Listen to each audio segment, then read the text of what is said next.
Shalom, selamat malam saudara-saudara. Saat ini kita akan kembali bersama-sama dalam renungan malam Jumat Rama untuk memperlengkapi diri kita oleh kebenaran firman Tuhan. Untuk itu, mari kita berdoa. Terima kasih Tuhan buat segala kebaikan yang Kau berikan kepada kami. Waktu yang sangat indah yang Kau berikan kepada kami untuk bersama-sama merenungkan kebenaran firman. Terus diperlengkapi dan bertumbuh Tuhan. Jadikanlah kami Tuhan untuk menjadi pelaku firman-Mu. Buatlah kami memahami dan mempergunakan setiap hari-hari ini, waktu demi waktu, dengan baik.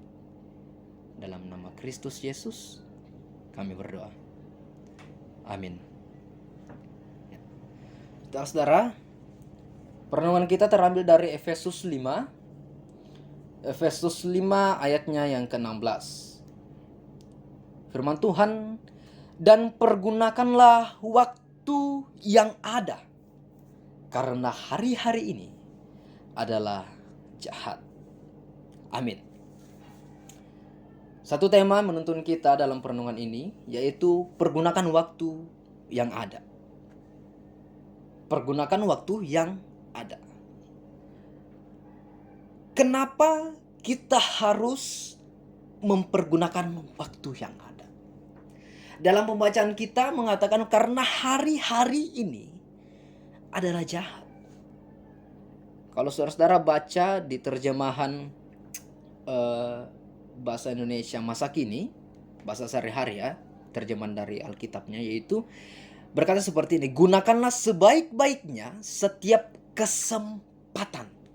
Waktu di sini diganti dan diartikan sebagai kesempatan, karena masa ini adalah masa yang jahat. Apa artinya saudara-saudara? Kesempatan itu tidak datang dua kali.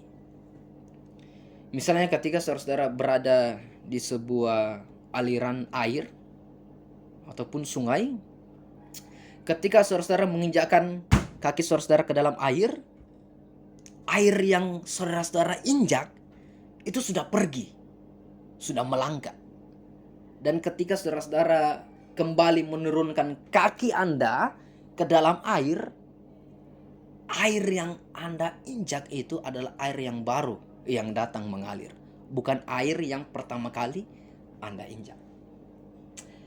Apa artinya saudara-saudara? Karena kesempatan itu diumpamakan seperti itu. Kesempatan itu tidak datang dua kali. Makanya waktu yang ada sampai saat ini yang kita lalui, kita harus gunakan dengan baik. Karena kesempatan itu tidak datang dua kali. Ada banyak orang yang membuang waktunya secara percuma-cuma untuk tidak bekerja, bermalas-malasan, hanya bersantai-santai. Karena tidak peka, tidak bijak dalam memaknai dan memakai waktu yang ada. Sehingga banyak orang yang bersantai-santai saja karena mereka berpikir, masih ada hari esok. Kalau bisa besok, ya besok aja, gak usah sekarang. Kesempatan itu tidak datang dua kali. Waktu itu terus berlalu, saudara-saudara. Maka dari itu lakukanlah setiap apa yang dapat kita lakukan. Untuk itu kita melayani Tuhan, memberitakan firman Tuhan melalui tindakan kita, ucapan kita, tutur kata kita. Di mana kita datang menjadi berkat, bukan menjadi batu sandungan. Di mana kita mengasihi, menolong tetangga kita lah, orang tua kita lah, anak-anak kita lah, istri kita lah, atau suami kita lah. Di mana waktu yang kita gunakan itu kita gunakan dengan baik. Bahwa kesempatan itu tidak datang dua kali. Karena ketika orang tidak peka, banyak membiarkan kesempatan itu lewat. Membiarkan waktu itu berlalu begitu saja tanpa melakukan hal-hal yang bermanfaat. Untuk itu saudara-saudara, saat ini kita telah masuk di tahun yang baru. 2020 adalah tahun yang lalu. Mungkin ada banyak hal yang kita lakukan secara cuma-cuma. Mungkin banyak hal yang membuat diri kita tidak bertumbuh. Mungkin banyak hal yang membuat diri kita menjadi batu sandungan di tahun yang lalu. Tapi bukan berarti di tahun yang baru ini itu terus kita lakukan. Tapi bagaimana kita mengubah diri kita untuk terus melangkah, untuk terus memakai kesempatan yang ada untuk membuat diri kita terus bertumbuh untuk menjadi pelaku firman. Apakah waktu bernilai? Apa makna dari waktu tersebut? Saudara-saudara, jika saudara bertanya bagaimana memaknai 1 tahun, silakan bertanya kepada siswa ataupun mahasiswa yang tidak naik kelas ataupun tidak lulus. Mereka pasti berkata bahwa 1 tahun itu sangat berarti. Ketika mereka tidak lulus, mereka harus mengulangnya.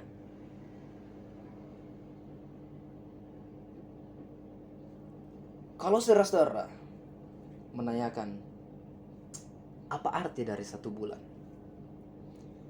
tanyakan kepada ibu yang melahirkan di masa dini. Seorang ibu yang melahirkan di masa dini yang di luar dari waktu yang telah ditentukan itu sangat bahaya, saudara-saudara. Itu mengancam jiwanya, mengancam nyawanya, terlebih mengancam seorang bayi yang ia kandung. Mungkin saudara bertanya, apa arti dari 1 minggu? Silakan tanyakan kepada orang-orang yang bekerja sebagai editor, yang menyiapkan koran ataupun majalah mingguan. Pasti mereka akan berkata bahwa 1 minggu itu lebih cepat. Kenapa? Ketika hari Senin, korannya ataupun majalahnya harus dicetak, apakah mereka itu berdiam diri hari Selasa, Rabu, Kamis, Jumat, Sabtu, Minggu? Tidak. Ketika majalah ataupun koran itu dicetak hari Senin, setelah dicetak mereka harus bergerak lagi untuk mengumpulkan beberapa informasi yang ada, untuk menjadikan informasi-informasi tersebut dimasukkan ke dalam majalah ataupun koran dalam mingguan. Mungkin saudara bertanya, apa arti dari 1 hari? Tanyakan kepada seorang buruh yang bekerja sebagai buruh harian. 1 hari, buruh tersebut tidak masuk ataupun tidak bekerja. 1 hari, keluarganya tidak makan. 1 hari, buruh tersebut tidak masuk bekerja. 1 hari, keluarganya menderita kelaparan. Apa arti dari 1 jam? Tanyakan kepada seorang yang menunggu kekasihnya. Ketika seseorang menunggu kekasihnya 1 jam, dia akan pulang. Dan ketika sang kekasih yang ditunggu itu datang, pasti dia menyesal. Baru, waduh, sapu pacar ini so pulang, seandainya saya datang lebih cepat. 1 menit. Tanyakan kepada seseorang yang ketinggalan pesawat ataupun kereta. Ketika mereka datang di stasiun kereta ataupun di bandara dan melihat pesawat sudah terbang, kereta sudah jalan, pasti bilang, aduh, pele. So pergi itu kereta dengan pesawat. Seandainya saya datang lebih awal, saya hanya terlambat 1 menit, tapi membuat diri saya menjadi kecelakaan bagi diri saya, karena mungkin saya tidak bekerja, terlambat pesawat, terlambat kereta. 1 detik. Tanyakan kepada orang yang barusan terhindar dari kecelakaan. Pasti mereka akan memaknai 1 detik itu sangat berharga. Jadi misalnya saudara-saudara jalan keluar rumah ataupun menyeberang, tiba-tiba ada motor lewat di depan saudara dengan begitu cepat. 1 detik saja saudara-saudara terlambat untuk menghindar, 1 detik saja saudara-saudara terlambat untuk mundur, itu sangat berakibat fatal. Saudara akan tertabrak. Untung-untung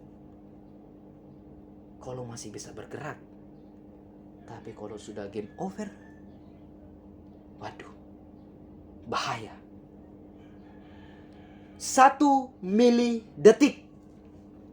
Tanyakan bagaimana pentingnya 1 milidetik kepada atlet yang menjuarai olimpiade. Entah itu olimpiade berlari, atau memakai motor, kuda, ataupun sepeda. Saudara, kalau Anda melihat atlet-atlet itu yang juara 1, 2, 3, itu beda selisih milidetik. 1 detik lewat 3, 1 detik lewat 4, 1 detik lewat 8. Hanya beda milidetik. Tapi milidetik itu, perbedaan milidetik itu menentukan kejuaraan mereka. Apa artinya, saudara-saudara, yang ingin saya berikan? Mari menggunakan segala kesempatan yang ada. Mari menggunakan waktu dengan bijak. Karena hari-hari ini adalah jahat. Kita tidak tahu apa yang akan terjadi ke depannya. Kita tidak tahu apa yang terjadi ketika malam hari, esok pagi. Tapi ketika kita melakukan ataupun memaknai waktu-waktu tersebut dengan bijak, kita peka dan menyadari bahwa waktu itu sangat menentukan diri kita. Karena waktu menjadikan suatu kesempatan yang tidak datang 2 kali. Bila saatnya nanti diri kita tak berdaya lagi, hidup kita sudah jadi berkat.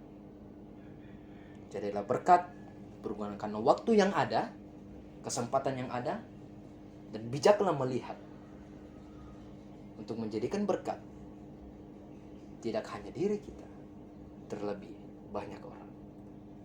Tuhan Yesus memberkati. Amin. Kita berdoa. Segala puji syukur kami panjatkannya Tuhan untuk segala kebaikan Engkau berikan kepada kami. Terima kasih buat firman-Mu yang menguatkan kami, yang mengajarkan kami bahwa waktu adalah kesempatan di mana diri kami memaknainya dengan bijak. Pakai kami Tuhan, bentuk kami, proses kami Tuhan di tengah kelemahan kami. Pergunakanlah setiap diri kami untuk menjadi alat kebenaran firman-Mu. Bentuk kami Tuhan. Kami berdoa buat negara kami, Indonesia ini juga Tuhan, bahkan di seluruh dunia terjadi begitu banyak kesedihan, kedukaan.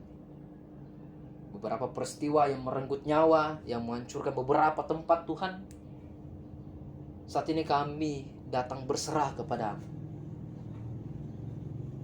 untuk terus menguatkan saudara-saudara kami yang mengalami duka cita maupun bencana. Kuatkanlah hati mereka Tuhan. Engkau mengetahui apa setiap kebutuhan mereka. Kuasai mereka dengan kuasa Roh Kudus dalam menghadapi setiap hari-hari, untuk terus menghadapkan diri bahwa Engkau yang berotoritas dalam kehidupan kami.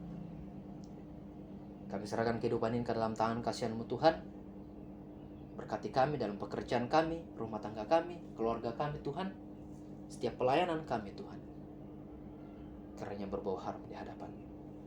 Ini kami yang berdoa, yang sujud di hadapan, di dalam Kristus Yesus. Ialah Tuhan dan Juru Selamat kami yang hidup. Amin.